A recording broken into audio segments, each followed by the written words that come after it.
absolutely. McDonald's is so much better. Taco Bell has to be. I've eaten too much McDonald's since it's right down the street. McDonald's. I like the Oreo McFlurries. I'm gonna choose Taco Bell because it gives me less stomach problems than McDonald's does.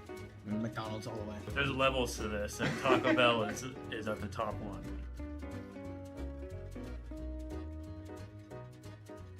Sheets guy all the way. I actually don't know what Wawa is, but Sheets. I gotta say Wawa. I grew up with Wawa, and I just think the food's better. Sheets is the best thing to grace our planet. I'd have to go with Sheets.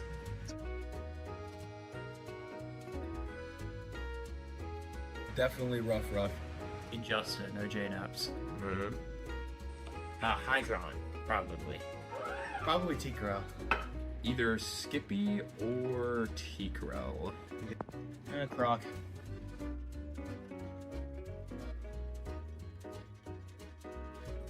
Pokemon Red for the Game Boy Color. Webkins.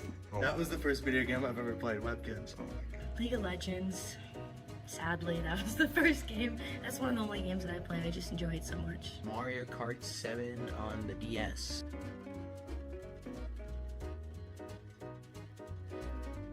No bully. Probably PGE. Some of the top masts. Definitely PGE. Angry Ginge or somebody in that realm, like Speed and stuff, they're pretty funny.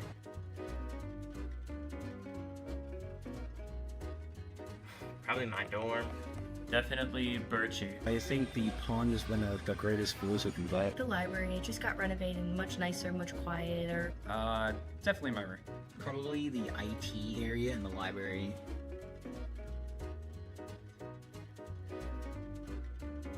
Yes, I love snowboarding. I've been snowboarding my whole life. Are you a snow person? Not really, no. I don't really like the cold a whole lot. I prefer summer. Only for playing Snow Day in Rocket League. No. Yeah, I love snow. Oh yeah, I mean I'm from upstate New York. I love snow. I think it's so fun.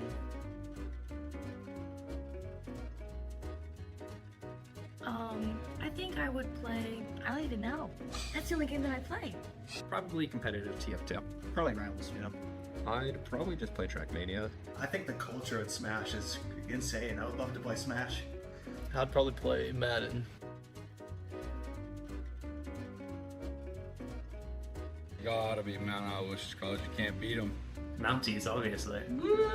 I'm Aloysius, of course. Oh my gosh, this isn't the question. Mountie Esports. I mean, gotta be the Mounties, right? The culture here is unmatched. The Mount Aloysius esports program. Obviously, Mount Aloysius. You're looking at it. Gotta be the Mounties Esports. Cool.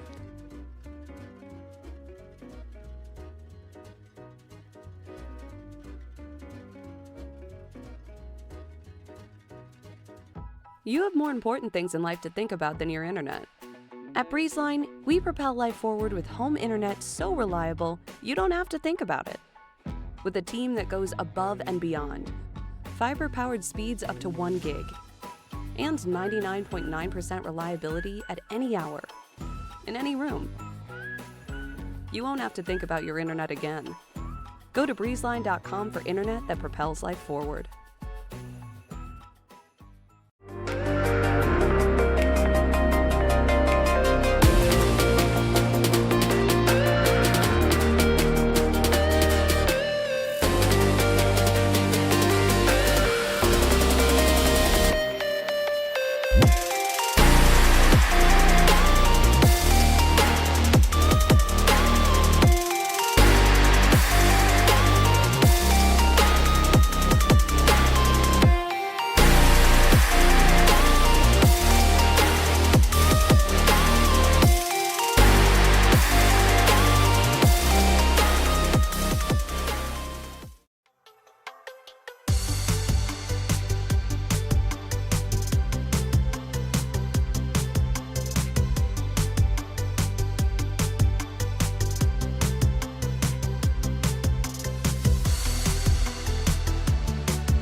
Mountain Esports, we take it to the next level. Our players have the ability to travel, compete, and even participate on the caffeine committee.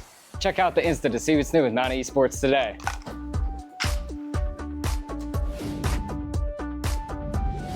At the Mount, things are, well, elevated.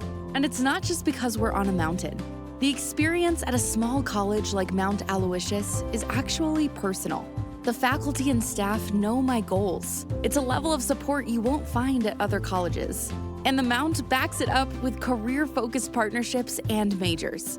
As soon as I visited, it just felt like home. That's what makes this place different. Makes college elevated. Mount Aloysius College.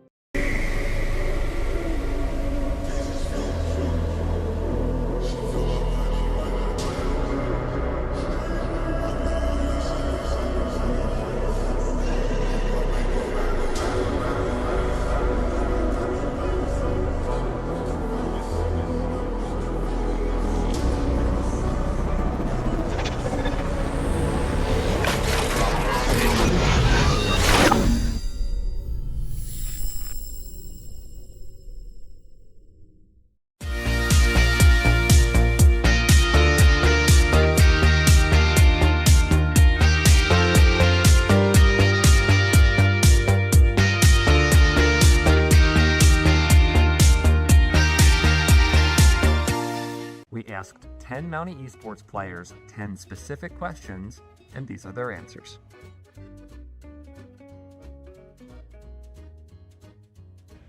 Watermelon ice from Gamer Subs. Ghost Energy, either the cans or the pre-workout, either work. So I used to be a Ghost favorite, but now Too I'm long. White Monster for sure.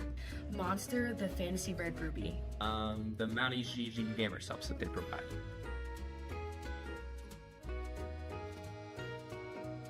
Taco Bell, absolutely. McDonald's is so much better. Taco Bell has to be. I've eaten too much McDonald's since it's right down the street. McDonald's. I like the Oreo McFlurries. I'm gonna choose Taco Bell because it gives me less stomach problems than McDonald's does. McDonald's all the way. There's levels to this, and Taco Bell is at the top one.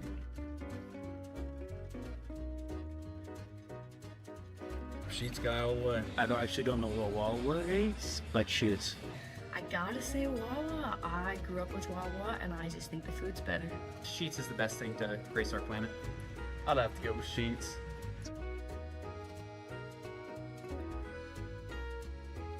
Definitely rough.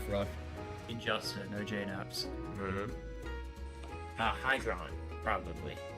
Probably T-Crow. Either Skippy or T-Crow. Croc.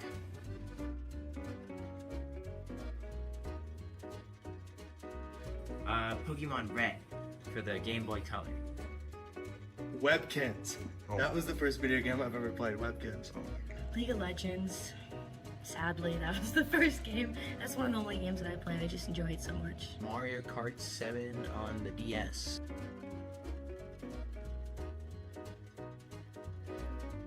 No bully. Probably PGE. Some of the top man. Definitely PGE. Angry Ginge or somebody in that realm, like Speed and stuff, they're pretty funny.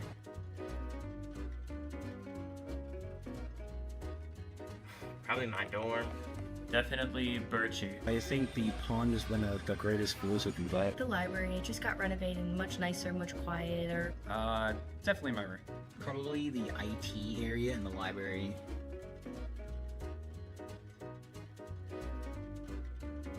Yes, I love snowboarding. I've been snowboarding my whole life. Are you a snow person?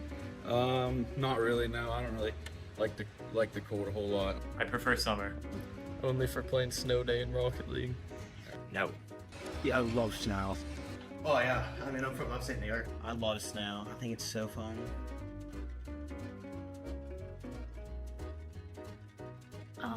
I think I would play, I don't even know. That's the only game that I play. Probably competitive TF2. Probably Rivals, you know. I'd probably just play Trackmania. I think the culture at Smash is insane. I would love to play Smash.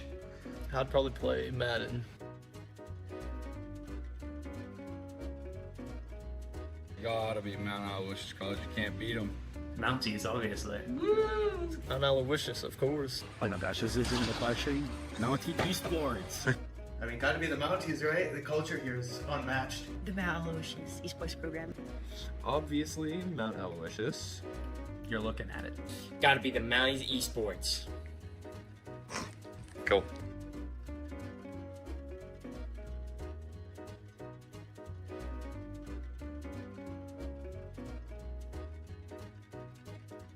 You have more important things in life to think about than your internet. At BreezeLine, we propel life forward with home internet so reliable, you don't have to think about it.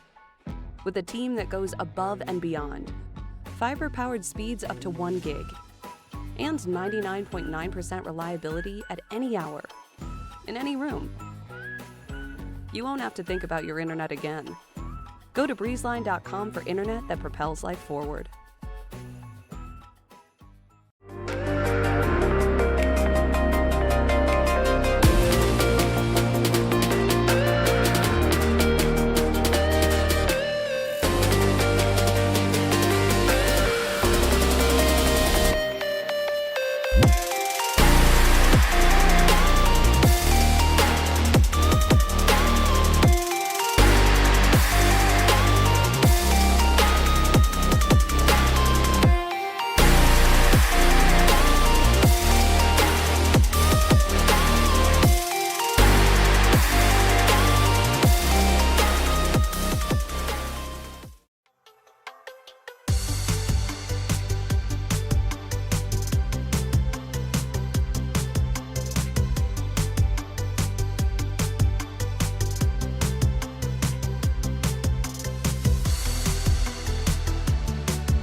Here at Mountain Esports, we take it to the next level. Our players have the ability to travel, compete, and even participate on the caffeine committee. Check out the Insta to see what's new with Mountain Esports today.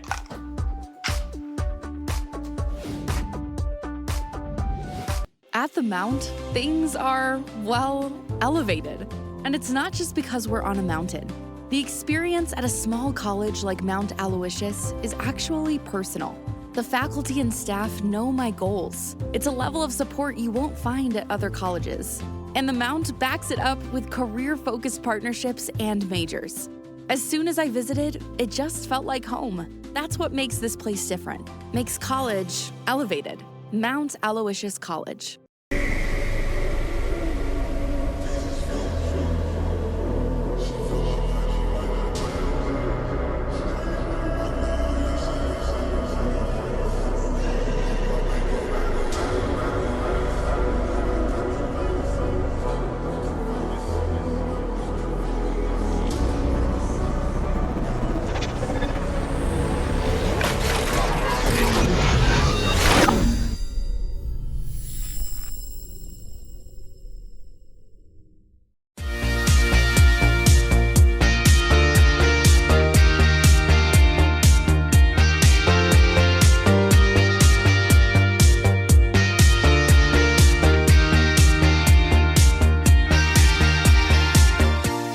We asked 10 Mountie Esports players 10 specific questions, and these are their answers.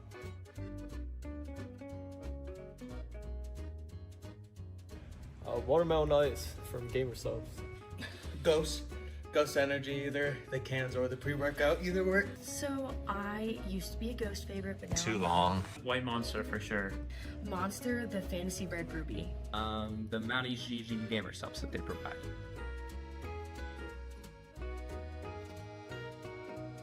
Taco Bell, absolutely. McDonald's is so much better. Taco Bell has to be. I've eaten too much McDonald's since it's right down the street.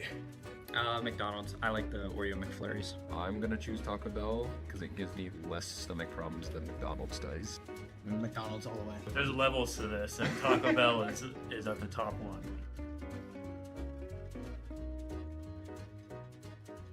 Sheets guy all the way. I actually don't know what Wawa is, but shoots. I gotta say Wawa. I grew up with Wawa, and I just think the food's better. Sheets is the best thing to grace our planet. I'd have to go with Sheets.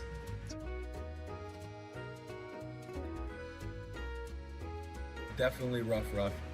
Justin, no J-Naps. Hydron, probably. Probably Tea Corral. Either Skippy or Tea Corral. Croc.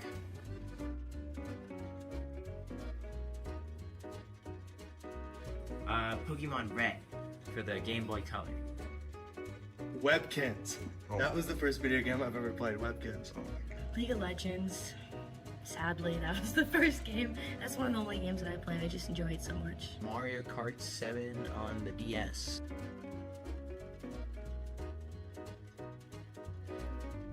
No bully. Probably PGE. Some of the top masks. Definitely PGE. Angry Ginge or somebody in that realm, like Speed and stuff, they're pretty funny.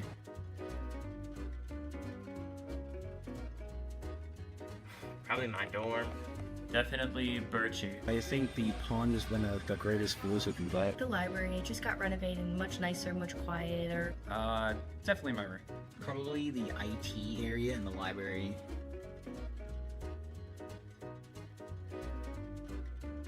Yes, I love snowboarding. I've been snowboarding my whole life. Are you a snow person? Not really. No, I don't really like the cold a whole lot. I prefer summer. Only for playing Snow Day in Rocket League. No. Yeah, I love snow. Oh yeah. I mean, I'm from upstate New York. I love snow. I think it's so fun.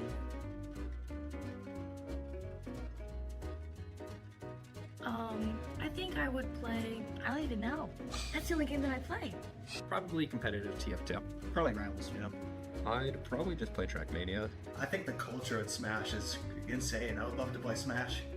I'd probably play Madden. Gotta be Mount Aloysius College. You can't beat them. Mounties, obviously. Mount Aloysius, of course. Oh my gosh, this isn't the question. Mount Esports. I mean, gotta be the Mounties, right? The culture here is unmatched. The Mount Aloysius esports program. Obviously, Mount Aloysius. You're looking at it. Gotta be the Mounties Esports. Cool.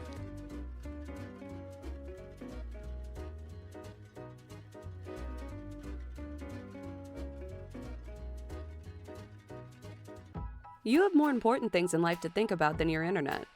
At BreezeLine, we propel life forward with home internet so reliable, you don't have to think about it. With a team that goes above and beyond. Fiber-powered speeds up to 1 gig. And 99.9% reliability at any hour. In any room. You won't have to think about your internet again. Go to breezeline.com for internet that propels life forward.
Here at Mountain Esports, we take it to the next level. Our players have the ability to travel, compete, and even participate on the caffeine committee. Check out the Insta to see what's new with Mountain Esports today.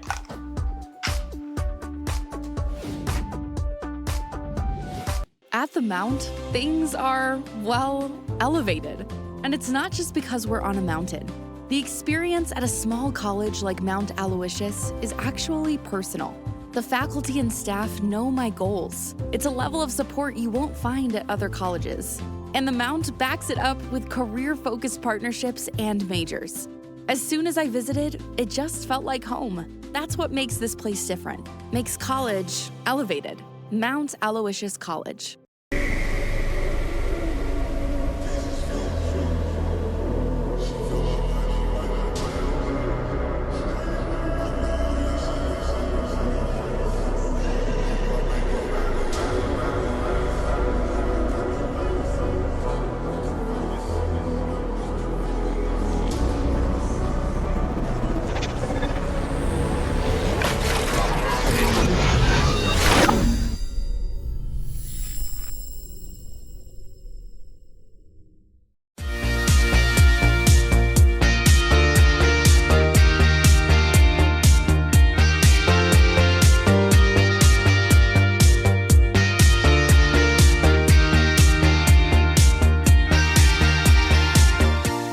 We asked 10 Mountie Esports players 10 specific questions, and these are their answers.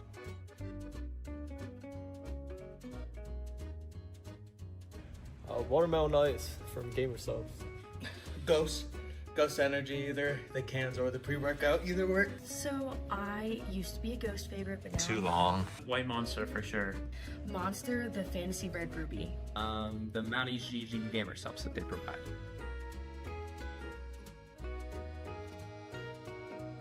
Taco Bell, absolutely. McDonald's is so much better. Taco Bell has to be. I've eaten too much McDonald's since it's right down the street. McDonald's. I like the Oreo McFlurries. I'm gonna choose Taco Bell because it gives me less stomach problems than McDonald's does. McDonald's all the way. There's levels to this, and Taco Bell is at the top one.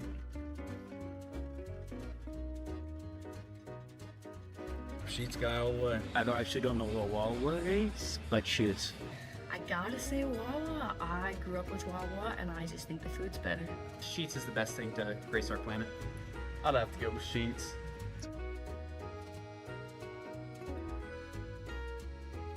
Definitely rough. Injustice, no J-Naps. High ground, probably. Probably T-Corral. Either Skippy or T-Corral. Croc.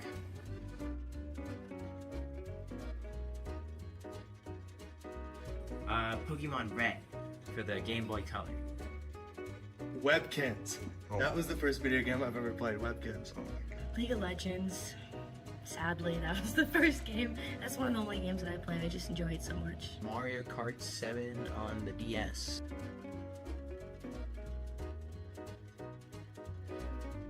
No bully. Probably PGE. Some of the top man. Definitely PGE. Angry Ginge or somebody in that realm, like Speed and stuff, they're pretty funny.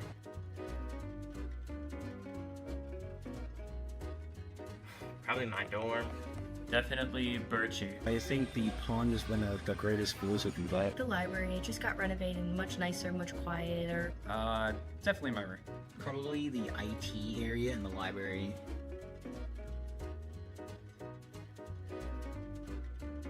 Yes, I love snowboarding. I've been snowboarding my whole life. Are you a snow person? Not really, no. I don't really like the cold a whole lot. I prefer summer. Only for playing Snow Day in Rocket League. No. Yeah, I love snow. Oh yeah, I mean I'm from upstate New York. I love snow. I think it's so fun.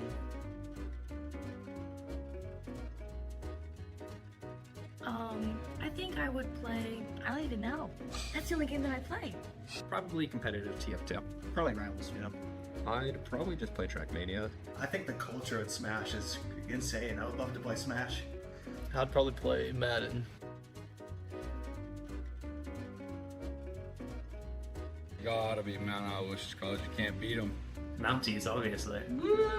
Mount Aloysius, of course. Oh my gosh, this isn't the question. Mountie esports.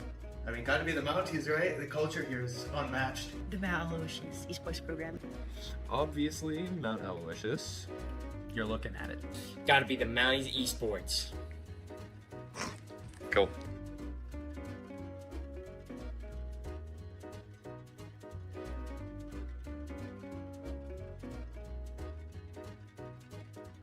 You have more important things in life to think about than your internet. At BreezeLine, we propel life forward with home internet so reliable, you don't have to think about it. With a team that goes above and beyond. Fiber-powered speeds up to 1 gig. And 99.9% reliability at any hour. In any room. You won't have to think about your internet again. Go to breezeline.com for internet that propels life forward.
Here at Mountain Esports, we take it to the next level. Our players have the ability to travel, compete, and even participate on the caffeine committee.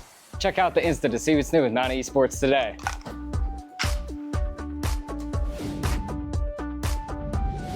At the Mount, things are, well, elevated. And it's not just because we're on a mountain. The experience at a small college like Mount Aloysius is actually personal. The faculty and staff know my goals. It's a level of support you won't find at other colleges.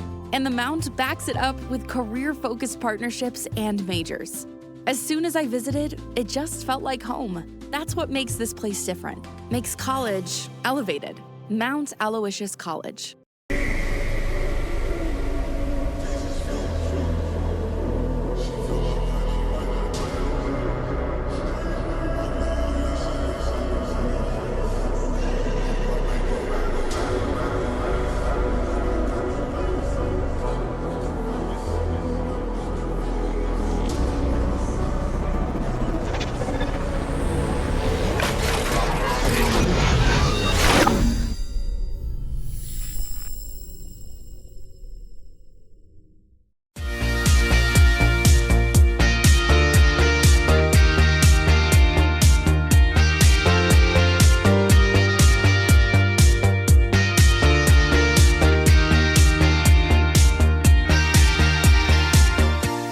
We asked 10 Mountie Esports players 10 specific questions, and these are their answers.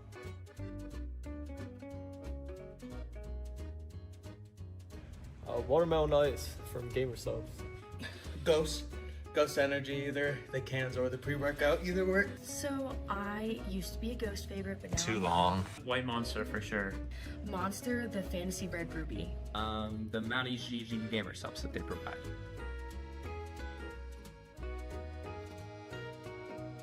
Taco Bell, absolutely. McDonald's is so much better. Taco Bell has to be. I've eaten too much McDonald's since it's right down the street. McDonald's. I like the Oreo McFlurries. I'm gonna choose Taco Bell because it gives me less stomach problems than McDonald's does. McDonald's all the way. There's levels to this, and Taco Bell is at the top one.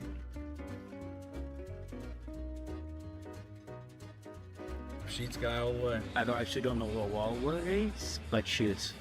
I gotta say Wawa. I grew up with Wawa, and I just think the food's better. Sheets is the best thing to grace our planet.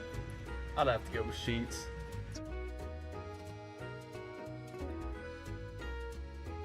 Definitely rough. Injustice, no J-Naps. High ground, probably. Probably T-Corral. Either Skippy or T-Corral. Croc.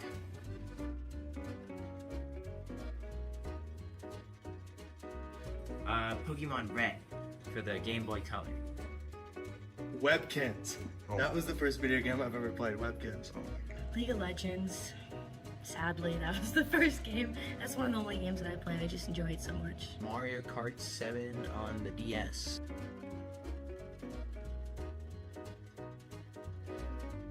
No bully. Hello everybody and welcome back to week 3 of PIEA High School Rocket League action. My name's Kev Dog. Joining me today, on my other side, Ari Cast. How you feeling today? Well, I'm just looking forward to some Rocket League. Obviously, we know that sometimes these series can be a bit heavier on the blowout side, and sometimes we do get rewarded with those closer series. I'm hoping that we do get to see the latter and see this one go to 4 or 5 games, making sure that both teams have an equal chance here. Of course, we always talk about, well, this is the expectation we have for this team and the other team, but guess what? It always comes down to how you play on the day. Regardless of record, let's see how they show up and let those cars sail away on the pitch. Yeah, and they're going to be getting into this best of 5. Our first match here, Franklin Regional versus Hempfield, a Division 2 matchup, trying to find their way to pursue the top of the leaderboards in the standings. At the current moment, Franklin Regional going to be sitting at a 0-1 record. On the other hand, though, Hempfield 1-0. So if they can pursue a 2-0 record on that, they'll be sitting towards the top 3 of the standings. And it will be Franklin Regional in blue, Hempfield in orange, and all 6 players on the pitch. Yeah, it was a 3-1 series score for the team that did end up winning that first series, so still room to improve there, but this one at least a strong start here. Hempfield will just walk the dog in for the first one, kind of giving to them off a nice long clear, but hey, you take it. You really do. I mean, at the end of the day, you take everything you can, especially within high school Rocket League, because we know the potential. It's so high. The ceiling can be set so high for many of these players. It's just going to be a matter of who will be able to play better on the day and who will be able to play with their team better on the day, as well as we see JJL setting up another shot. Won't be able to get that one as it does get deflected by the Franklin Regional defense as Blue Line 6 trying to get this one cleared into the orange territory. They do so, looking for the midfield, has full boost, but that one's maybe just a little too high to get a teammate in order for a shot to go through, and we stay now at a 1-0 scoreline. I always talk about intention with touches, and you can see the difference between, you know, teams that are setting themselves up for plays and then some that are just relying on the luck. But there you saw Hempfield granted a nice shot, that one just off the side of the post, and it goes all the way back down. But in terms of that intention, right, getting a shot off that sets you up for another player to follow it up. This one somehow just ends up with a wide open backfield. I don't know how that happened, but Hempfield's still up to 2 regardless. I mean, did you see that as well? When the ball was rolling towards Hempfield's net, Bill, he was able to just sit there knowing it's off target. If I try pressuring this, it'll probably go towards the center of the net. Better chance of me playing patient, wait for it to hit off the back wall, and then I can start my counterattack. That's exactly what they did. Great awareness there by Bill and Hempfield. Getting a barrier for their lead as JJL takes this one to the skies. And that aerial gameplay, it's left a lot to be desired from both of these rosters. However, right now, Hempfield, they kind of have been that maturity on the aerialness, but WWE 7549, just a bounce shot towards the top bin. That's going to be Franklin Regional's first. You actually saw a nice 50 that went their way there. So that's why the shot actually went in as far as it did, because that defender, it looked like they just straight up whiffed. No, it was redirected just slightly off, and they couldn't quite adjust their car in time. Much more difficult than we would expect, and that we could see from first glance. So, you know, a valid attempt, of course, but some things, and inevitably, some of them will not go your way. So it's a shame that it doesn't here, but you're still up by 1. You've still got some room to work with here. And that first game of the feeler game, still in Hempfield's hands, kind of in their control to kind of run away with, in my mind. Franklin Regional, we saw them kind of warming up and they were doing A-okay, but we want to see them kind of whip out some new strats, some big old team chem, and hopefully they can get themselves a tie game at some point here.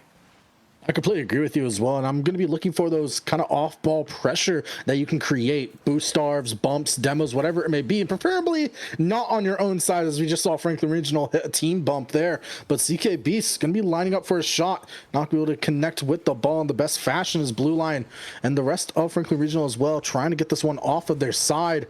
But it's been Hempfield in most of the control within this game. Double commit there makes it go by the wayside, and another bump there by Blue Line. That's exactly what I want to see, is create awkwardness on the defense of Hempfield for Franklin Regional to potentially tie this one up. Yeah, you saw, unfortunately, though, the bump, although it did come through, there was just no kind of pass out. But look at this one. That's a snipe from past midfield. How does this one even go away? It's a team pinch. Crossbar down. That is insane. Very rare you see team pinches line up perfectly just like that. And Ari, that has to be one for the record books. It was a little bit slow on the speed side, but it didn't have to be fast. It just had to be precise. That's exactly what that shot ended up being. I mean, that looked pretty dang fast as well. I'm not going to lie. Like, even though the KPH or the MPH wasn't the highest, you still talk about how Franklin Regional has to react to that in such a quick way when they are not expecting that team pinch to come through. Yeah, the speed A-okay there and A-okay here. Right now, Hempfield increasing the deficit and proving that, hey, our solo plays, they're not everything. Sometimes JJL can drop it on down, and then maybe the teammate can steal the goal away. Steal or push it in, doesn't matter regardless. Up by 3 now, 4-1 on the scoreline with just 2 minutes left on the clock. As Franklin Regional, you said they were starting to warm up. I think they need to get a little bit warmer in order to combat what Hempfield has brought to them here, as they do get an offensive start right now off of that first kickoff. But it does look like we're going back again towards the blue territory as Ari sends this one out into the midfield. But Bill just waiting in line, and I do like that proactive defense that we are seeing from both teams, as that one nearly finds its way in, but CK Beast can't put another goal in. I will say Franklin Regional having very nicely well-placed shots, and you can see that, right? The saves that Hempfield are making, or at least attempting to, and the one that did end up going in, they're right on the mark. But here's the only problem, is you can do really nice, play shots, and you might have it go in. But again, if you don't bait out the defender, if you don't create an opportunity, there's just going to be 1-2 players sitting on that goal line waiting for you to take that shot and saying, okay, I'm going to trust my muscle memory, my mechanics to make sure I can go up to this ball. Franklin Regional, they need to do a slightly step further if they want to see this one go in a bit more. And, well, Hempfield, they're just maintaining the pressure, maintaining the pace, and right now it's 5-1. Yeah, this is game 1, of course, so you still have so much in this series left for Franklin Regional, but this is also giving them a chance to understand what they have to fix, what they have to work on going in the rest of this series. We've seen it be CK Beast and Blue Lion 6 kind of at the forefront of their offense, but then playing that third man back and being put in a bunch of dangerous situations and awkward positions at that. So I want to see a little bit more team play coming out from that composition in blue. And Franklin Regional, we know what they're capable of, and it's classes like this that they just need a second man to be ready for. It's so poetic to see like a 3-man triple commit clear out, but ironically, like, it does work in that one particular sense, because now everybody's on the same page, they're on the same pace, they can go up and apply this offensive pressure like you're seeing right now. St. Bill, though, up towards the side, maybe dropping this one down. No, met by a 50, but as for the game itself, it looks like it's all but over. 4 goals in 10 seconds would be a task that is unheard of, been completed here in the PIEA. Maybe one for the road here, but that trickles out. A very poetic ending once more as we see the triple commit clear, and it's A-okay to propel Hempfield to a 6th goal and their first game win. Yeah, I think it's more than A-okay as well. The buzzer beater just to make that statement for the rest of this series. And obviously we've seen Hempfield be in control of most of game one, but there was those few and far between shining lights that we were able to see for Franklin Regional. And I would love to be able to get that back again. I mean, match overall, we're seeing it right now. That ball possession going in favor for Hempfield, but only barely 52-48, 50-50 on field domination as well. So Franklin Regional, they weren't stuck on their half. On defense, they just couldn't formulate some plays to be put together, and I know going into the future of this series, they definitely will be able to work on it. I mean, let's talk about the big old stat that's tipped in the way of Franklin Regional. It's that boost consumption. 1,500 more consumed, and yet they have significantly less shots. They have significantly less goals, as we've discovered on the scoreline. And so what does that mean for them? Well, you can take it a few ways based on what you've seen from them and can kind of take away. Franklin Regional, they might be going a bit too fast for their own good, right? If you're using all of that boost and you're not quite finding the rewards, maybe you just slow it down because you're kind of pressuring your rotates to go a bit faster than they're comfortable with. And so you're having players out of position. Or two, you know, it's as simple as we're just overextending. Right? You're going for double commits, the communication isn't there, and you see two players go for a ball that maybe only one player should have, saving that boost to kind of follow up on. So again, you can kind of take those two potential aspects and integrate a solution for either of them into this game number 2, and Franklin Regional should see a closer scoreline. You said it best. At the end of the day, only one team can win, however, and Franklin Regional, they're going to be trying to push themselves into a 1-1 series score for this best of 5. Blue Line 6 been at the forefront of the offense as well. We've seen some fantastic things come out of them and the rest of their companions on this pitch in blue, but it's going to be as well as, are you able to stop your double commits or communicate effectively to make sure you always have somebody back? Because it's quick counterattacks just like this one, where JJL nearly was able to make that one work, but it does ultimately find itself back on the orange side. I mean, even after that shot goes through, you just have to see the great nature of what Hempfield has been putting out. It's that second player going for an aggro challenge in midfield. This one a miss by JJL, but it's a-okay because, again, they were up 6-1. We expect them to have more kind of chances like that, but it's a shame to not capitalize on it. But then to my previous point, you know, you have that midfield challenge from the second player. That third player's already back corner, gathering up that boost in case you missed it or the 50 doesn't go their way, and that's exactly what happened. They were able to just corral that ball in the corner for themselves and reset, go for another push. Hempfield really, really strong in what they're putting out now, but it's about that consistency of can they make it to 3 total games? That will be the question for us.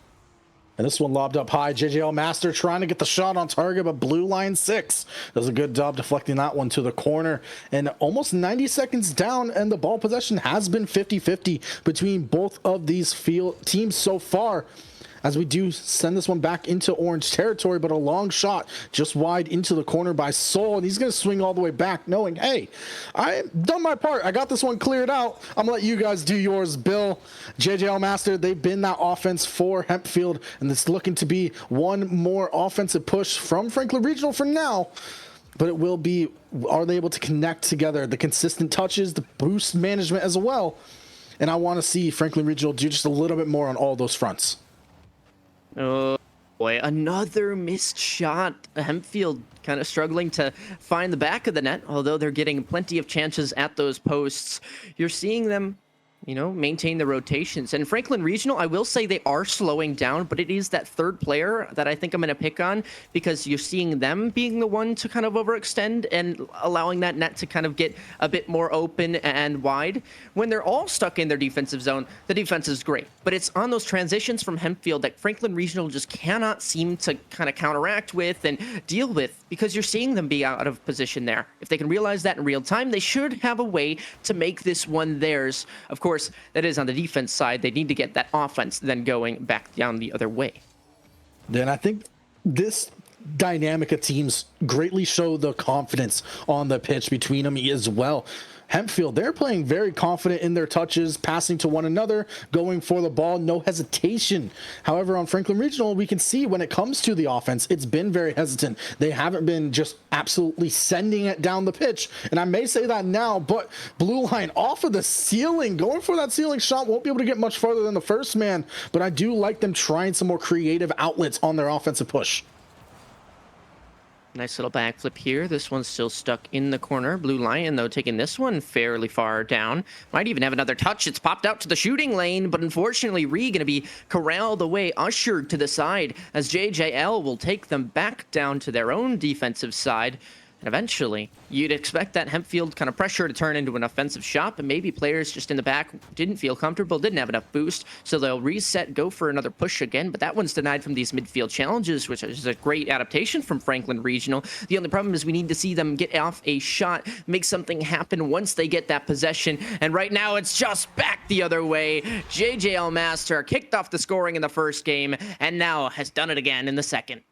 Yeah, look at that pop from Bill as well. JJL Master just almost stealing that one. They were looking for the dunk, but they just barely slowed it down enough for the defense to get into an awkward position in the backflip in the midst of their flips as well. But 60 seconds left on the clock. Franklin Regional still no shots to put up so far on this board, and Blue Line trying to find one off the kickoff, but it won't go in. Won't even be on target either, as Bill looking to do it himself. The first man gets it over the last two. That's a barrier goal, and Hempfield up by 2.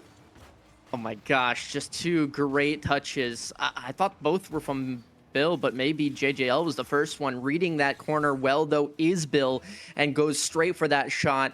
I mean, it's like clockwork. If you can understand the game, you can play the game, and Hempfield are certainly reading this one well. Of course, they'll have to hold on for another 45 seconds as some danger started to approach them towards the beginning of this kickoff, but it seems like they're set to kind of retain back to their rhythm they've had before. And Hempfield as well, just playing smart defense, not opting to go early, just trying to keep it in the center of the corner, but now looking on the other end. Bill not going to be able to challenge that one, but they do end up being sold to push this one into the corner as well in the midfield, leaping this one for Bill, and just unfortunate team play there, messing up Hempfield's offense, but they don't really have to do too much. They already have the 2-goal barrier. They just need to waste the time on the clock. 2 in 5 seconds. Very rough off of your defensive half. And Hempfield looking to put another bun in on the buzzer beater. It's still got 1 second left, but 3 in 1 second, near impossible. At the end of the day, Hempfield will be putting themselves on match point. I mean, that would have been awesome to see an aerial team pinch, if you will. You know, both cars meeting the air, popping that one forward. But unfortunately not. We can dare to dream. Instead, though, Hempfield will indeed take game number 2, giving themselves one more chance to secure the series in a sweep. This result may be a little bit less than last time, but at the same time, we saw Franklin Regional step up a bit, which means Hempfield, of course, it's going to be a little less dominant, considering one of the teams is just not letting them get away with all of this shenanigans. Yeah, and Hempfield as well, just been playing very consistent with their touches. They know JJL Master, same with Soul and Bill. They just played their roles that they have set out for them at the beginning of this series. Now, all the pressure on Franklin Regional, not trying to go 0-2 in their standing sheets. And Blue Line 6 and the rest of Franklin Regional are going to be trying to get off of their back half off this initial kickoff. Will they be able to do it? Yes, for just a moment. Is already back in the danger zone. Will Bill be able to put this one in off the waterfall? And another first-time goal for Hempfield. I mean, JJL, just a great sequence there of touches. 50 after 50, wins them all, gets a nice little pop-up into the air. The best thing you could ask for, because then everybody's feeding down from the side of the field. You see it even in things like baseball when they call them off from running all the way off over in the side. Now Hempfield, realizing they have the momentum from that aerial, from the player downfield, almost set to do it again here, and it's going to be Bill maybe for 2? No, off the post and out. Franklin Regional, oh boy, you are saved for the moment, but not for much longer. Look at that, Soul cashing in. What a fantastic shot. It was a team pinch. Soul finally getting his one on the board. And now Hempfield up by 2, 32 seconds into game 3, and they're starting to show why they are a 1-0 prospect team to be in the top 3 for this Division 2 season of fall 2025. Bill looking to get this offense started once again. It's popped up high. Will JJL Master beat Blue Lion? No, they will not. And Hempfield just doing what they do best, and that's staying on offense. We talked about that scoreboard earlier, and we were talking about the shots that Franklin Regional had put up, and it was only 0 saves, needing to be made from Hempfield's side, meaning not a single one on target. And, you know, it's great and all that you scored a goal in the first game, but even if you reduce Hempfield down to 3 goals like they did the last time, you need to make sure that you can get your own offense going. Otherwise, you're not going to be seeing that success. You need to have something that's going to counteract whatever it is they're throwing at you, because if you don't, well, you're essentially just playing to lose by as few goals as possible, which is never the case. We always want to be playing to win, right? That's obviously how the game works. Yeah, and the game also is just a bunch of mathematics and physics. That's all what Rocket League is. It's physics in soccer with cars, with a little bit of nitrogen and nitrous in their tank. And Bill going to put a little bit of nitrous behind the ball. 3-0 now. And Hempfield, they're storming away with victory. Yeah, 3 goals here. This one just kind of a bank shot. Not quite sure what was happening in the net there. Maybe got a little flat-footed, didn't have boost or something. Maybe thought they were in the right position. Either way, though, Franklin Regional, you can tell this is starting to get to them, right? The advancements they made in game number 2 now slipping away here in game 3. Hempfield kind of running away with this one, doing whatever they choose to. And Bill will punish you yet again. I believe their 3rd of the game. Make it a hat trick. And yeah, let's play this one back. Yeah, and just the pop-up just below the bar, that's all they needed to do. 4-0, 3 minutes, 11 seconds left on the clock. Franklin Regional looking really flustered within their defense as well. We saw them have great stops at the beginning of the game, especially most of the way through game 2. Now it seems like Hempfield is just turning one more dial up on the fire and their pressure that they can put, and it does center out through, but just like game 2, we still have yet to see a single shot from Franklin Regional actually register on target, and it just goes the other way for Hempfield as Bill puts that one in. I don't even know where Bill came from. I'm going to be honest. Midfield, all of a sudden, Bill's car was just there. Yeah, I mean, it works if it works, you know? Just goes to show you that momentum, again, being key, always moving and, you know, slowing down in those key moments, of course, going for dribble plays or just resetting on the defense. But Hempfield haven't had to play defense this entire game, it feels like. It's just every kickoff has gone their way. And even if, you know, maybe Franklin Regional save off their first attempt, it's just going to be corralled back and going for another. And Hempfield have just knocked over whatever sort of defenses Franklin Regional have. And until something changes, we're going to keep seeing the same on thing. Yeah, and another one on the top of the blue net. Nobody from Hempfield to knock that one in. And when does it a point to where we stop going for goals? Bill, stop going for goals. We keep just letting the time tick down on the clock. Or is this a statement needing to be made for the entirety of Division 2 within PIA High School Rocket League? I mean, I think it's always about the stat padding. You always got to do it regardless. Hempfield, I mean, 6-1 was their first game. Here they're at 6-0 with 2 minutes and change left. And yeah, you could say that, hey, this is trying to be promoted to that Division 1 ranking. It could just be a statement to the rest of Division 2 saying that we are a contender that you have to face at some point, and we're not going to be going easy on you. I mean, it's so many different things that Hempfield can really do as a statement outside, but also internally, remember? They're proving to themselves that, yeah, we're capable of taking on a team that, you know, is only 0-1. It's not like they're 0-5 or anything. And they are just stomping on them. I mean, it truly is a show of disrespect in the way of saying, yes, we are confident, we are good at this game, we are going to keep on playing, giving it our all, and Hempfield wouldn't be surprised here if they even get a little bit closer to double digits here. Yeah, let's see if Franklin Regional will be able to get one, because at least that will be good enough for them. They can leave knowing that they got one on the board within game 3. CK Beast getting the first shot registered for Franklin Regional, as well as time ticking down. Just about 70 seconds left here. 2 shots on target, both by CK, but neither of them will fall. As great defense and spectacular offense from Hempfield has truly proven to be a point worth mentioning time and time again within the series. 1 minute left, and a whole bunch to cook up if you're Franklin Regional. Hempfield, though, just going to be seeing that open net. And, of course, it's not going to be as open as they had thought. One player just coming in from the side, flying on by, but 3 players in front of the net crashing. And that's enough pressure for Seoul to cash in once more. 2 for them in this game. Offer maybe a bit first quiet 2 games, but again, you're doing your part. You don't need to go and make those crazy plays if they are not needed and some of the other teammates are carrying the weight. You can sit back, relax, and be that good old rock in the net, in the rotations, whatever it is, to make sure Franklin Regional do not get on this board. Yeah. Only 40 seconds left. Bill lining another one up. It's on. It's in. 8-0 on the score lines. And game 3 truly has been nothing short of just the Bill show. The Hempfield show, the Build show, all orange, whatever you want to call it. Franklin Regional, I mean, we can try and give you some hopium by saying, you know, take away 1.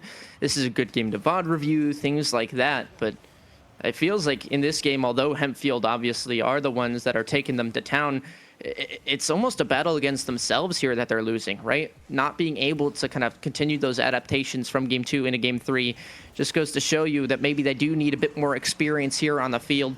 And eventually they will get it right. They are in Division 2, so they are still working on some things. But if they want to make a statement that says, you know, we deserve to be in Division 1 or we can make those playoffs, it's not going to be in this one. They'll have to prove to us in the next one that they learned from this and they can bounce back harder than ever. Yeah, and it's scholastic esports as well. It shouldn't be about the wins and losses. It should be about what you learn by competing, the collaboration, the respect, the sportsmanship, the adaptation ability, and so much more that you can bring to the professional world, to your friends, your families, and communities that you are involved with outside of your scholastic institution as well. And I think that truly is what this series, this season, this league in PIEA has been all about, and that's promoting everything that scholastic esports can offer.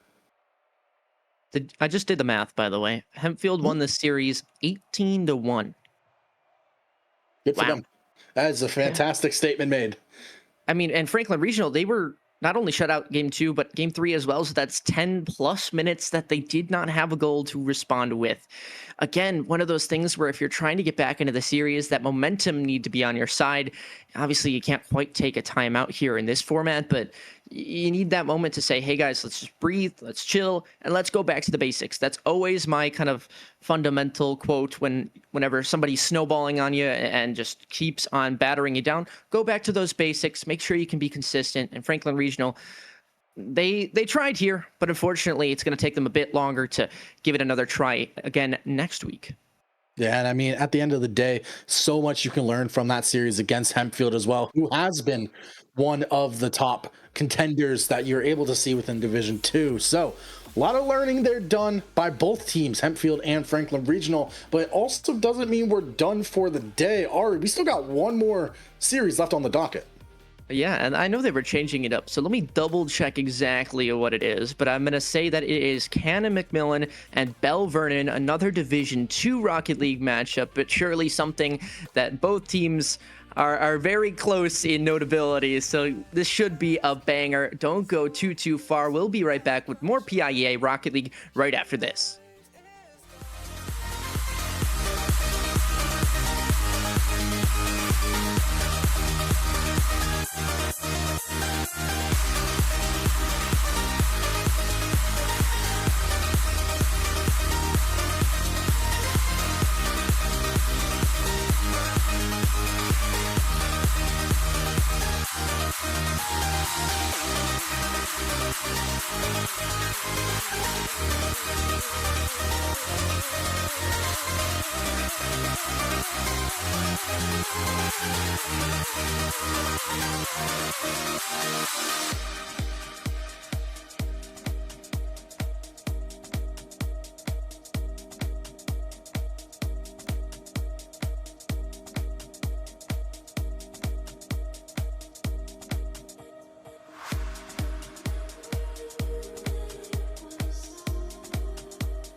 And we're back for one more series on the day.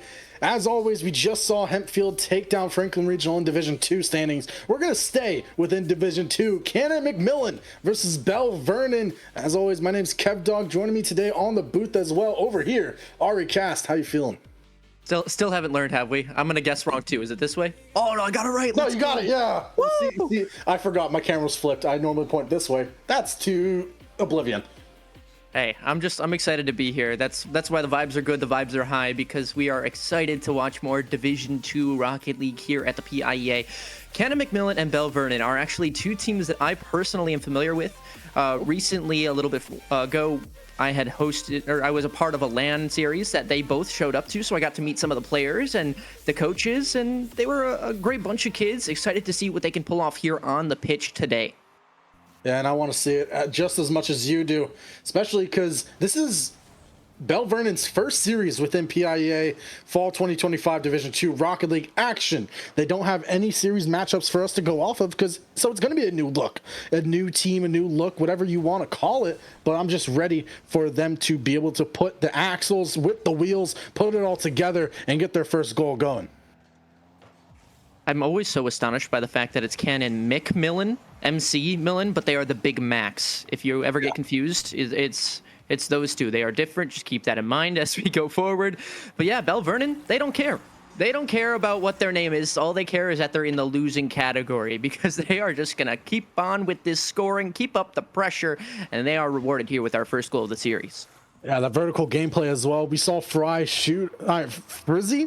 I think it's Frizzy Fever. Frizzy Fever. I'm going to say Frizzy Fever.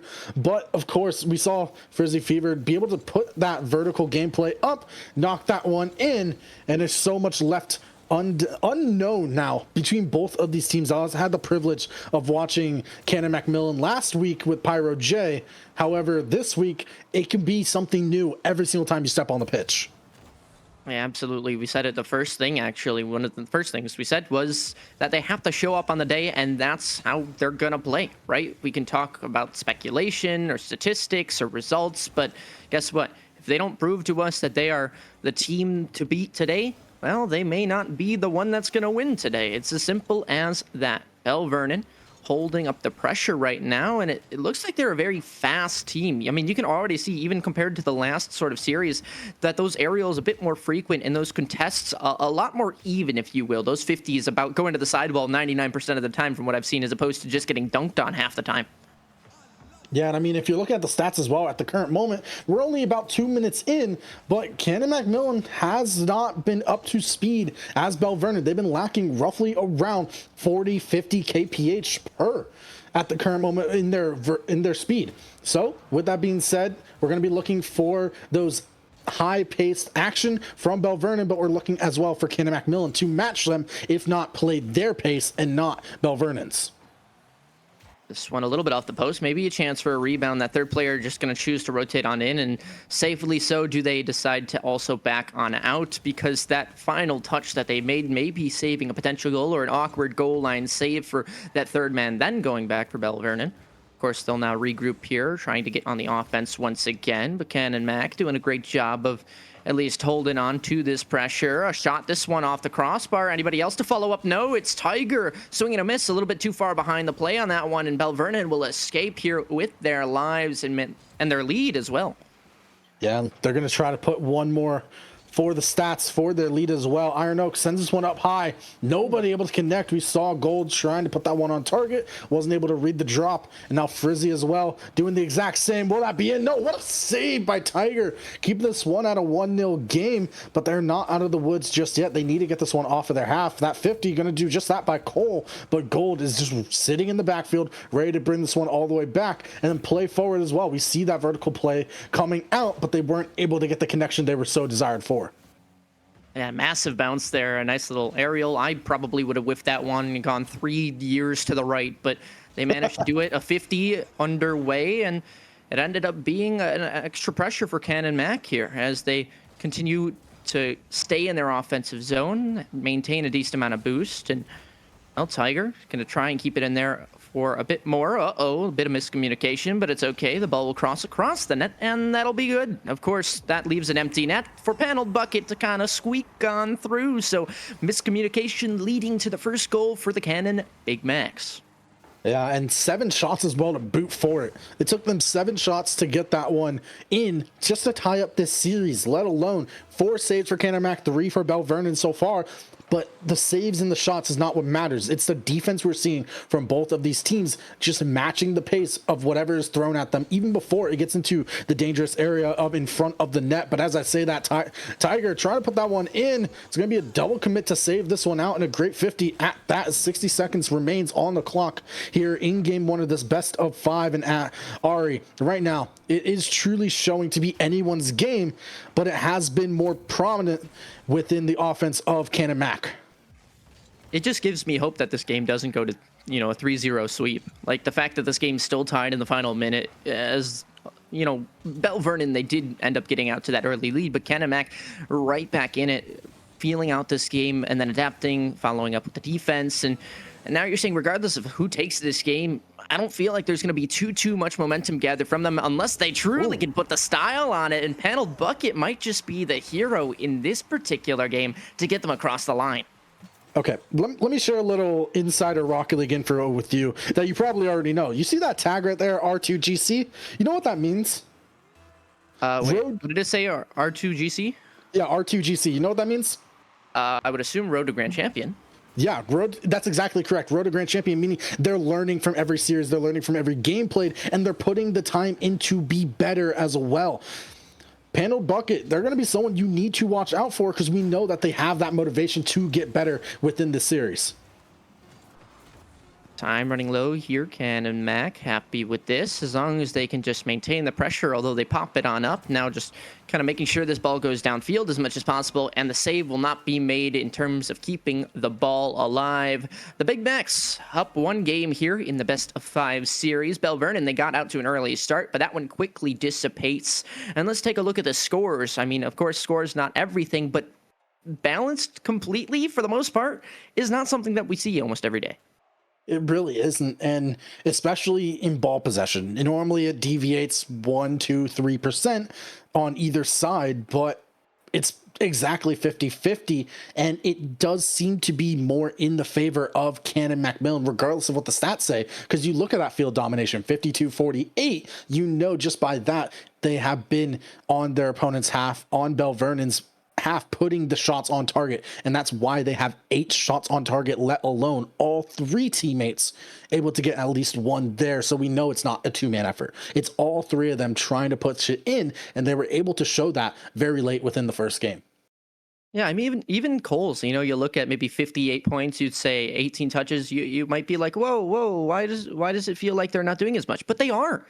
Like 3 shots on the net, they are very much just doing how they have designed their strategy up, right? Canon-McMillan, they don't need 3 heroes all the time. Sure, it might be nice, but that's not always going to happen. And so playing your part of the machine, making sure that you can play the defense if that's what you're required to do, or just bring the ball up and down the field to make sure that Panel Bucket can get those shots off. I mean, that's all you're really hoping for. So glad to see that they executed properly here in game 1. Of course, Belle Vernon, we see maybe... Would you decide on Frenzy Fever? Yeah, I said Frizzy Fever, Frenzy Fever. I like either of them. I'm gonna start calling him Fever at this part, because that's the one part of the name I can actually notice.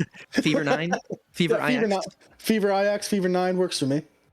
Yeah, I mean, they pulled up 4 shots for themselves, one of them going in, but the other 2 teammates still having a decent amount of touches, saves, everything felt pretty cyclical there as well. So really just trying to see which of these teams can step up to the challenge here as the game goes on, and who can play more consistent and not let that fatigue kick in. Yeah, and as we get into game 2, it's going to start showing consistency needing to be a strong factor for both of these teams. Belle Vernon got hot very early on in that game, but started cooling off towards the end of it. That allowed Canon-Mac in order to push forward and get that first game win. I want to see Belle Vernon put it all the way through the first 5 minutes of game 2 and see a really close series that gets tied up going into game 3 as well. This ball almost potentially going across the net. Instead, though, going to be a nice touch to keep it in the corner. Iron Oak with a nice touchdown field, but of course, nobody there to hang on with that possession, so back down it goes. Tiger Heck trying to get the boost, or the ball gets ending up neither, although a 50 does boop this one back in towards the goal line, preventing Belle Vernon from full clearing. Maybe a chance to kind of put something together, but two players now kind of in midfield, and a bit of miscommunication will end up with the ball in their net. You can't whiff and miscommunicate, because that is just a recipe for disaster. Well, well, well. Who is it? Frizzy, Frenzy? Nah, Fever 1X puts that one in. And Belle Vernon doing what they did in game one as well, and that's getting that opener. Let's see if they can add on to it, hold it there. But what I don't want to see from Belle Vernon is them starting to cool off like they did in that first game. I mentioned consistency time and time again, because that truly is what can be the name of the game in Rocket League. That's a beautiful demo onto gold from Paneled Bucket, but just could not put that one on target fast enough for this to be a tie series. Yeah, my only worry, I mean, you mentioned that Belle Vernon heating up towards the beginning, getting that opener, but is it results of just purely mistakes from Canon-McMillan? Obviously, right, Belle Vernon is still doing the right thing, trying to push the ball forward and getting those shots off, but, the thing that got the ball across the line was the fact that Canon-McMillan had made a mistake, and you can't exactly rely on that. You have to create your own opportunities, and hopefully they can give themselves a few more here in this game. We've yet to see them truly, I want to say, find something that is a team play goal for themselves, as we've only seen just one from them before, but maybe game two is the way that we can find new pieces of success here in this puzzle. Yeah, Fever trying to send this one out, get one more on the scoreline, but that demo starting to be more prominent on Canon Max defense and transitions as well. Let's see if they're going to be able to push that one forward as well now. Fever can't get that one into the midfield, so it will be a clear out for the Big Macs. But Gold not going to be able to get a touch. Going for the demo. Will that one be on? Yes, Panel Bucket with 3 on the series. The first one here in game 2, tying this one all the way up. It's just deja vu, but the other side, right? Same points we kind of just made, except it's Canon-McMillan, the ones that reap the rewards of a Belle Vernon mistake and mistouch, and well, we're all tied up as 2 minutes have dissipated off the clock. Of course, we're waiting for one of these teams to really take control of this game, and maybe that's going to be Paneled Bucket here. Potential double tap. No, doesn't sink it on through. The accuracy not quite there, but you have to wonder and say, okay, we've been doing the same thing for about half the game now. What are we going to do? What are we going to change things up, or even just take a step further in order to get this game in our control, in our favor? And honestly, I'm thinking Belle Vernon just needs to play together.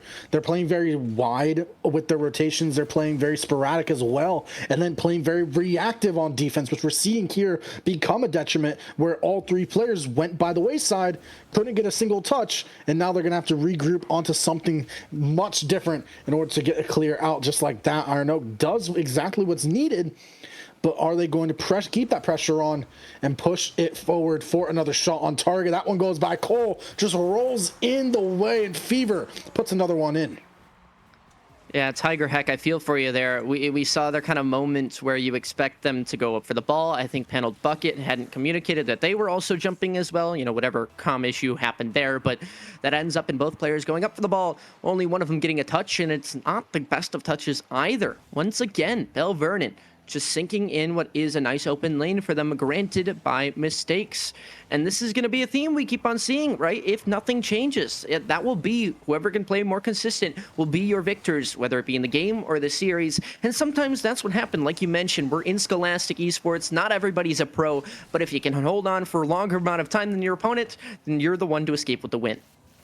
Yeah.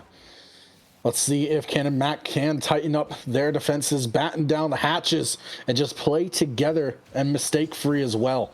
I want to see both these teams play mistake-free and see just overall what skill are they going to be able to pull out in order to push themselves one step forward. Belle Vernon, though, they do have the lead at the current moment with just about 70 seconds left on the clock.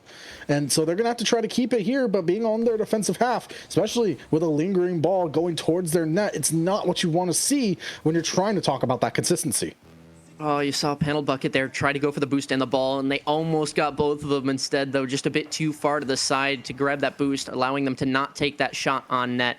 Now, they're going to have to go for a bit of a reset push. Where's the transition? Instead, it's just kind of a chance for everybody to go get boost, as only one of those players from that blue side had the boost in the tank, but now it seems like they're ready to get something going. Coles will be the one to receive this one in the right corner. Let's see how this touch goes out. It's right to Fever, and so that'll cause another reset. Tiger will have to boom this one on down, or at least reset with the rest of the teammates. Over to Panel Bucket, maybe? Yeah, nice pinch. That's going to go up the sidewall. You're going to have a nice little pass out into the shooting lane. Oh, just nobody there, nobody reading it, and so that could be costly. Time is running low. You need to get something forward, and Panel just looking for the angle but couldn't find it. Might just spell the end of the road here for Canon-Mac if they can't do anything else here in game 2. Yeah, and time ticking down. Fever gonna put that one in, basically confirming the game victory for Vernon. But we saw so much good in the waning seconds from the Big Macs, but they just could not put it together. And I think truly what ended up happening was they didn't expect nobody from Vernon to even challenge that ball. Nobody from Vernon was challenging it when it was rolling towards their center, and I don't think the Big Macs were able to expect that. But going into game 3, we have a tied up series, and this is exactly what we wanted to see as well. We didn't want to see a 3-0 sweep. We wanted to see a competitive series that can go either way, and now it truly will be coming down to who can capitalize on mistakes, who can play consistent, and who can play the best with the teammates that they have on this pitch. Obviously, I mean, you have two players, kind of one on either side, spearheading the charge for their team is Panel Bucket and Fever, but at the end of the day, again, team game, you can't play a 1v3, at least I don't think. Maybe they're built different and they can, but I think that either one of these players, right, obviously you can see them trying to be the hero in some moments, and sometimes you need to communicate saying, hey, even just the simple things. I'm going to be passing this ball down the center. Can you go up to center really, really quick? So I'm going to say centering, and then you just go for it. You send it, and that's why you have that third player back. You can take the risks, and it might turn into an offensive showing that gets them in the lead. Canon-Mac, they needed to take a few more risks in that final moments, and they just did not. So they ended up being on the back side of the other side of what was a winning Vernon side. Yeah, big team bump there. Gold not able to put that one on target. Neither was Iron Oak, ringing that one off the bar.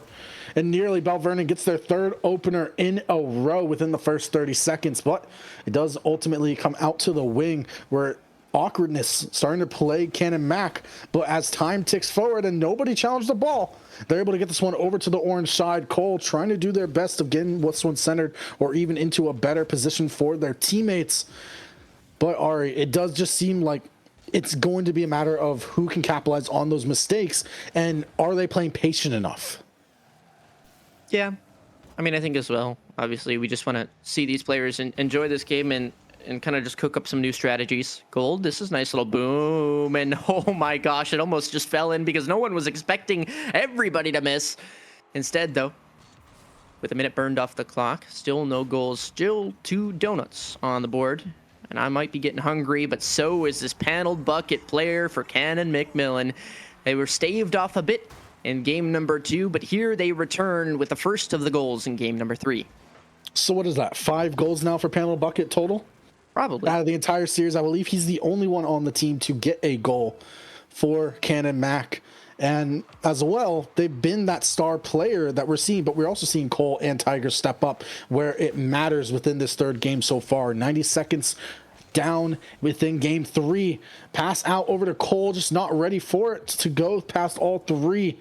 But he will try to get this one centered out. It's all the way to the back into the midfield. And Fever looking for a demo. No, gets a dunk instead, and it's just not going to be good enough for Vernon to get their first goal in game 3 either.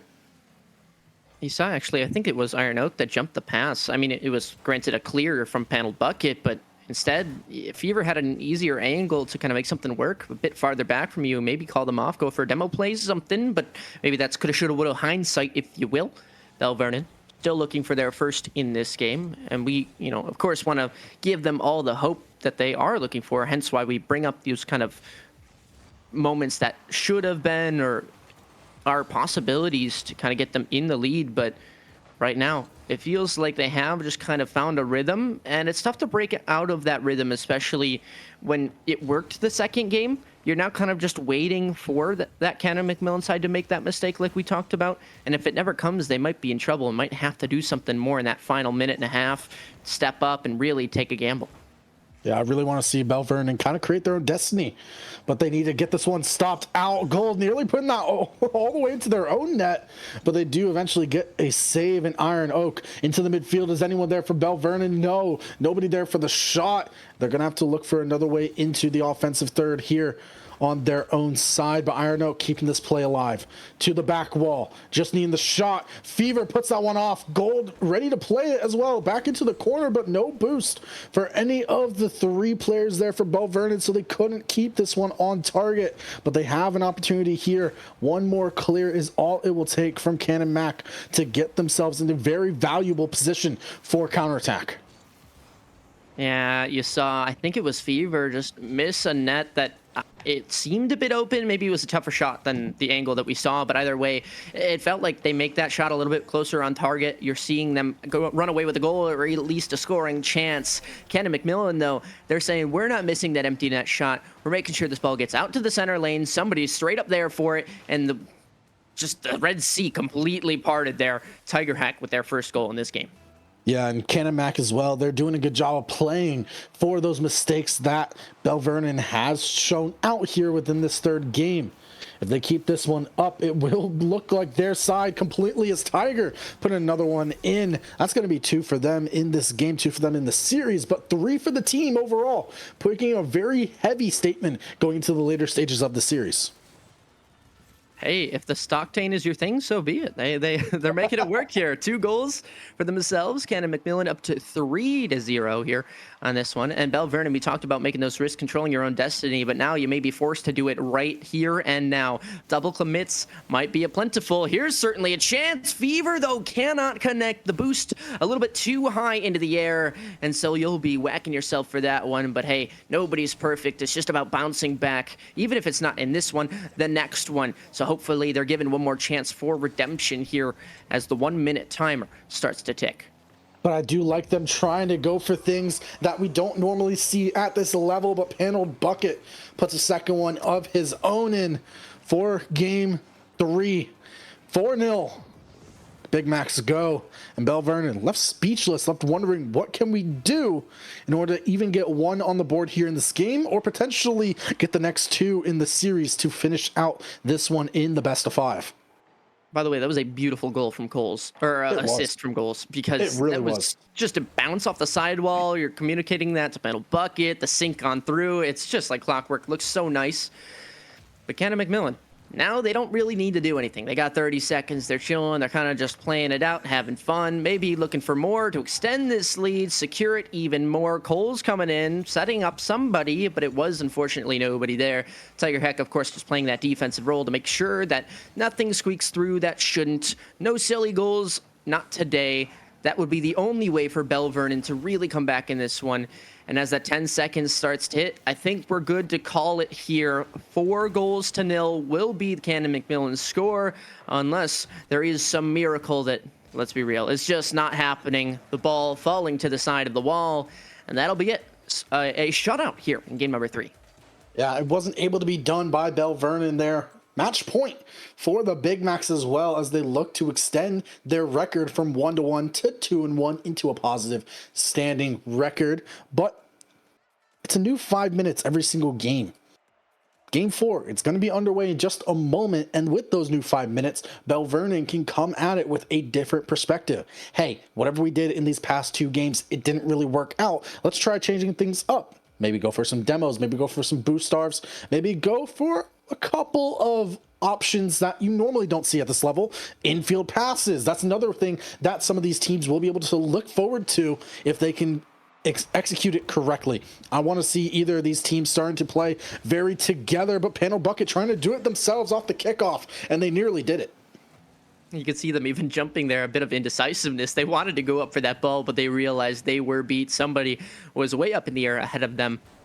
Canon-McMillan, though, going to look to extend this momentum from Game 3 into Game 4, potentially give themselves that similar lead as last time. It's Panel Bucket jumping this ball a little bit too far to the right side, so instead just going to have to play to keep it in instead of going for a shot.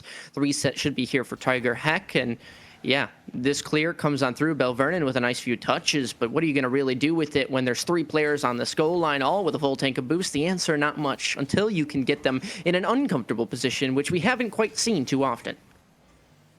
Let's see if they could do that here. Iron Oak trying to send this one out, but Cole's just sitting there and waiting for their opportunity as that one nearly finds the mark.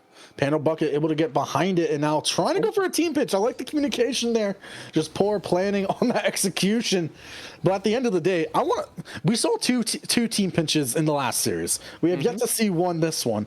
I really do want to know, is that going to be something we will be able to see within Game 4 and potentially Game 5? I mean, it may not be needed if Canon-Mac can just keep doing what they're doing. They may not need to whip some crazy strats out of the book. That being a team pinch, a Cuxer pinch, whatever you want to use to get yourselves there.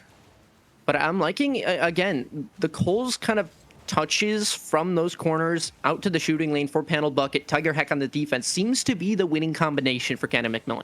However, that seems to get set up. Once they do have all those 3 players in that right combination, that's when you're seeing this Canon-Mac team start to strike, right? And so Vernon, they need to find their own winning combination, something where it's, you know, Fever on the shooting line, Gold on the second, Iron Oak in defense, whatever it is, something that can get you guys going and believing in yourselves as well. It's not just about the pressure you're putting on, but you want to be confident in what you're doing. Yeah, and what a shot from Panel Bucket. The drop down from Cole as well, but just could not make it work on that one. Fantastic stop by the Vernon defense as they look to rip one on their own. Gold trying to find that back post, wasn't able to. Cole putting this one out to the side, and you really said it correctly. Cole kind of played a fantastic gameplay in order to get these clears out, but sometimes if you don't have a teammate there, it can go the other way. Iron Oak finding that one for the first in this game, and their first time getting a goal over 8 minutes later. Again, miscommunication. It was a double commit. One player saying they got it, the other one maybe saying they got it as well, but only one of them truly had it at the end of the day. And so that'll be a goal for Vernon, and maybe even 2. Yes, indeed. I don't know if that was miscommunication or just unlucky positioning. I think a little bit of both, as both players bounce off the ball. Panel Bucket can only do so much, but put it in their own net. Such a tough angle. Vernon now up to 2 and a convincing lead here as we are halfway in Game 4. Yeah, and we said as well, we wanted to see Vernon play off of the mistakes, if there are any mistakes from Canon-McMillan.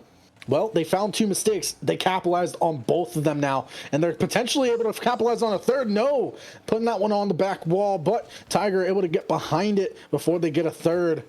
And they're doing a good job so far of just laying waste to the awkwardness that Canon-Mac has had on defense within the past 65 seconds or so.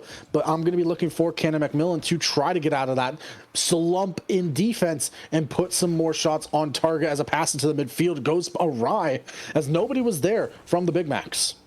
Yeah, I could tell that Panel Bucket needed to go back for boost. Tiger Heck not in a position to really do much with it. Or was it Cole's? Either way, still, the one player kind of left in their own devices, and that was that a shot by Fever on their own net? That turns into a Panel Bucket goal? I gotta watch this again. I don't want to say it's a shot. Okay, wait, no, it was okay. It was Panel Bucket. Okay, it was just maybe a missed 50 or just. I don't think it was I don't think it was a shot on their own target. I think it was just a whiff in general. But regardless of it, that's another mistake from Vernon that was capitalized by Canon-McMillan in more description of Panel Bucket playing kind of that front runner role we have seen on the Big Mac side. Liking this car design for Panel Bucket. I'm not gonna lie. I'm too busy looking at the car. I should be looking at the ball. Maybe it's a little bit of a distraction, a flashbang, if you will, for the other side, saying, ooh, look at the shapes and colors as I whiz by you and hit an aerial double tap on your net. I like this one from Iron Oak as well. Just a little bit of nebula coming out on the decal of the car, then a little bit of color with the boost in wheels. I love it. Yeah, everybody having their own styles, displaying their own confidence, their own uniqueness, and here today they're going to need to display that they have the skill to make themselves known, to have their name etched in history of week 2, week 3 of Rocket League, depending on whichever week we're actually in right now, because we had a weird wonky thing with the holiday last week. Either way, though, Canon-McMillan need to step it up here in the final 30 seconds. Otherwise, we are going to be seeing a Game 5, and we know that anything can happen when it goes to that final golden game. Yeah, and Tiger trying to send this one out, but gets bumped for their own efforts. 30 seconds left. Belle Vernon still in the lead, only by 1 though. And Canon-Mac doing a good job of staying on offense. That demo going to alleviate a little bit of pressure. That shot from Panel Bucket finds the bar. And let's see if they'll be able to turn this one around once more to look for another opportunity, because it's in the blue half. Panel Bucket gets this one over 2. A little bit mix up on the defense. Tiger Heck able to play this one, needs to stay in the air and get into the back wall for this one to be ended in regulation. Ooh, nearly finding the ground. What will they be able to do? Panel Bucket into the midfield. No, it's going to be Cole popping it up. Tiger, no boost, keeping this one up. Panel Bucket once more, but nobody from Canon-McMillan will be able to take the shot, and Belle Vernon somehow sneak away with this one as we go into game 5 with a tied up series score. Golf claps. That's all I can give you. I mean, that truly was a nice display, a crazy ending that at the end of the day, we know one of those teams is going to be capable of winning and stealing away. Both of them, it felt like a 50-50 chance, but Canon-McMillan falling a bit short means we are tied. We have 1 game left. And honestly, if I had to predict a winner, I don't think I could. There's nobody that really has that momentum. There's nobody with a crazy upward trend. It feels like we've just been at very equal level, and we've just kind of been tipping the scales, the seesaw, either which way. It's just a matter of which end is having more fun at the end of the day. Yeah, and I mean, Belle Vernon, they had the game win, but the pressure and the domination went in the favor of Canon-McMillan. What does that mean? Belle Vernon just was lucky almost, but no, they played well to capitalize on mistakes that were made, and now it needs to come down to making the least amount of mistakes in this game 5 while capitalizing and forcing mistakes onto your opponent, and that will be whoever will be able to win this 5th game of the series, the final game of the series, for albeit on this PIEA_02 channel. I mean, even talking about a storyline, right, with Belle Vernon, you said this was their first game ever, right? Yeah. So this would be a great way to start off the PIEA journey, their league play, their points, their history, record, everything. It comes down to 5 minutes in a Rocket League game, and you've got to make your mark on history here and now. What do they have in store for us? How much do they want it? Let's let the players tell us as the clock begins to tick. Canon-McMillan already starting with some aggressive offense, trying to find something going forward. Cole going to be the one to keep this on the orange half. But so much can be said about both of these teams. It will only matter about actions. No longer will words describe what these two teams mean within this series.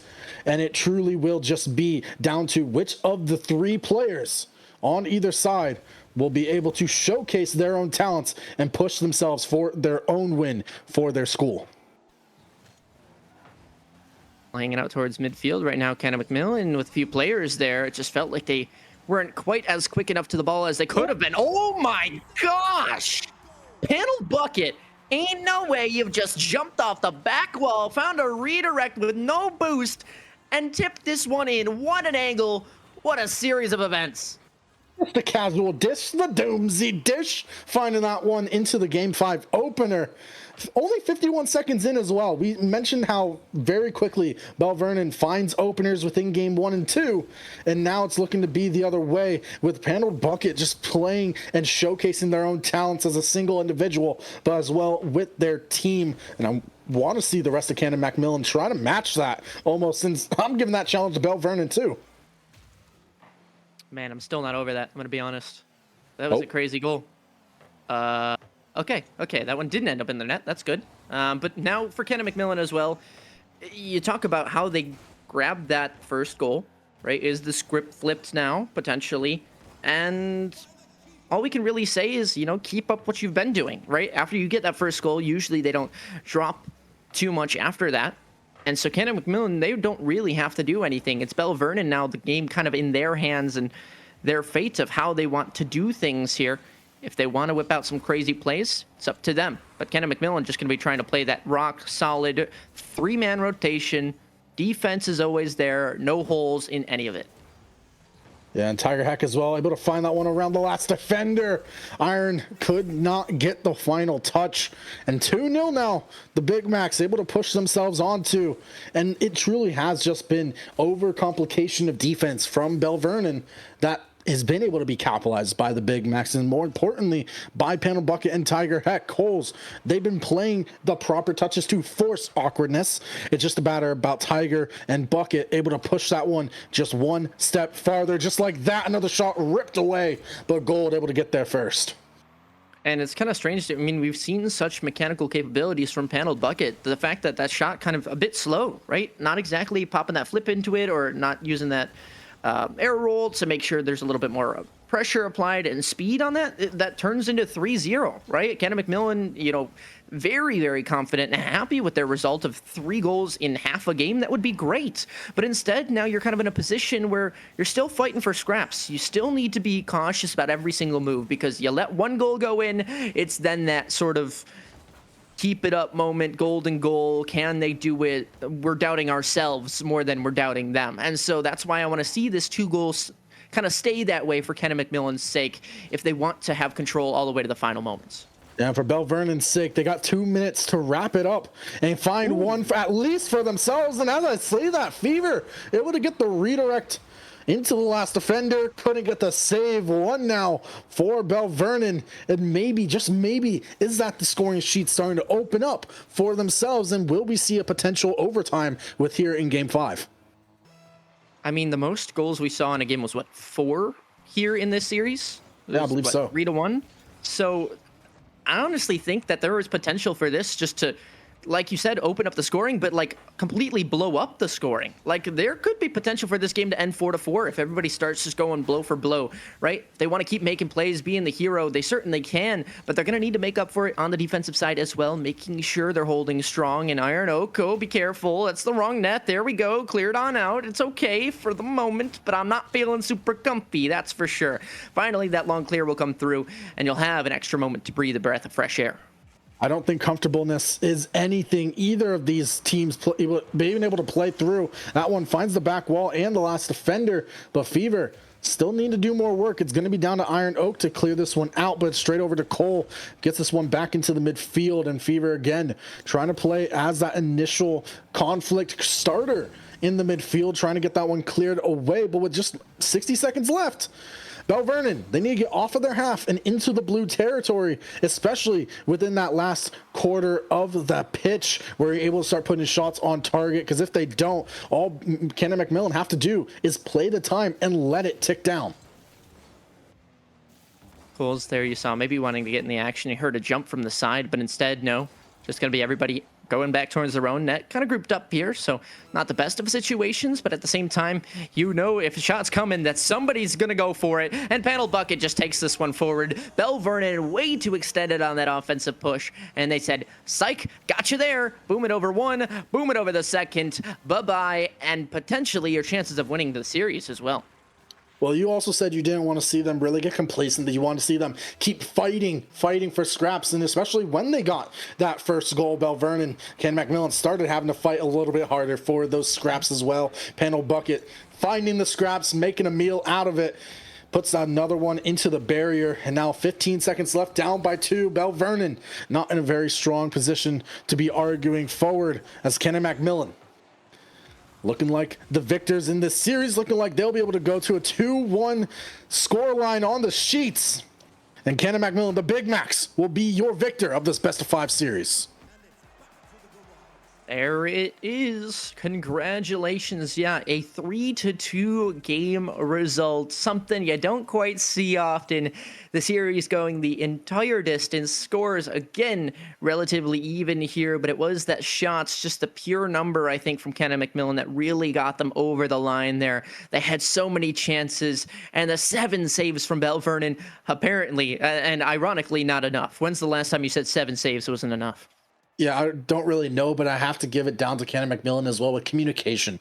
We saw the communication between all 3 of the players, where Cole was able to tell Panel Bucket, hey, let me take this one. Let me do what my thing is, and I'll create some awkwardness for you to be able to slot that one in any day of the week.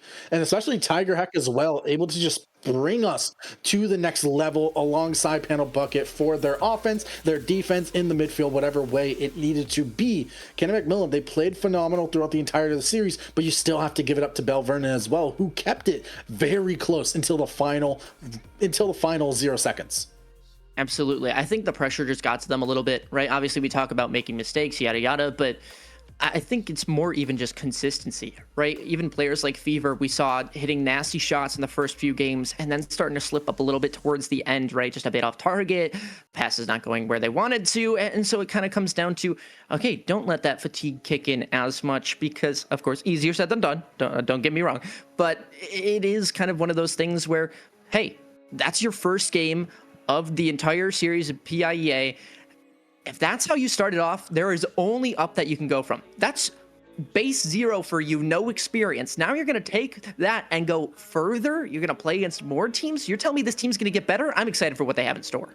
I am too. I want to see exactly what Belle Vernon has here in Division 2 and potentially maybe seeing them within Division 1 because I definitely think they have that potential. I definitely think a lot of the teams within Div 3 and Div 2 can find their way in time to Division 1. But of course, that means in time.